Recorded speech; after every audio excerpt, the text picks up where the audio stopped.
சிந்தனையாளர் நடிகர் ராஜேஷ் அவர்கள் மார்க்சியம், பெரியாரியம், அம்பேத்கரியம் ஆகிய கொள்கைகளில் ஈடுபாடு உள்ளவர். அந்த கொள்கைகளை உள்வாங்கிக் கொண்டு அதன் அடிப்படையில் திரைக்களத்திலும் செயலாற்றியவர். அண்மை காலமாக அவர் யூடியூப் சேனல்களில்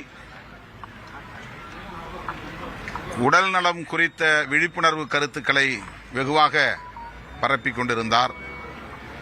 எனக்கு மிகவும் நெருக்கமானவர், என் மீது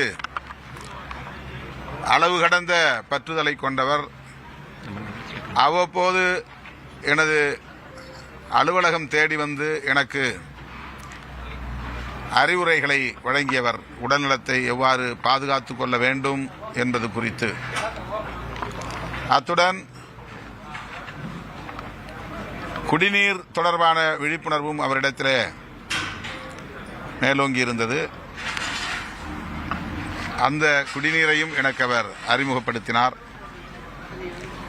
அவ்வப்போது தொலைபேசியிலே தொடர்பு கொண்டு என்னுடைய உடல்நலம் குறித்து விசாரிப்பதோடு அரசியலுக்கும் வாழ்த்துக்களை தெரிவிப்பார். நான் எழுதிய அமைப்பாய் திரள்வோம் நூலை அவரே வந்து வாங்கி சென்று படித்தார், பாராட்டியிருக்கிறார். அப்படி எனக்கு மிகவும் நெருக்கமாக இருந்தவர். இடதுசாரி அரசியலோடு ஈடுபாடு கொண்டவர் இன்று நம்மிடையே இல்லை என்பது மிகுந்த துயரம் அளிக்கிறது. அவருடைய இழப்பு ஈடு செய்ய முடியாதது. தமிழ் திரைக்களத்திற்கு மட்டுமல்ல, தமிழகத்திற்கே நேர்ந்த ஒரு பேரிழப்பு.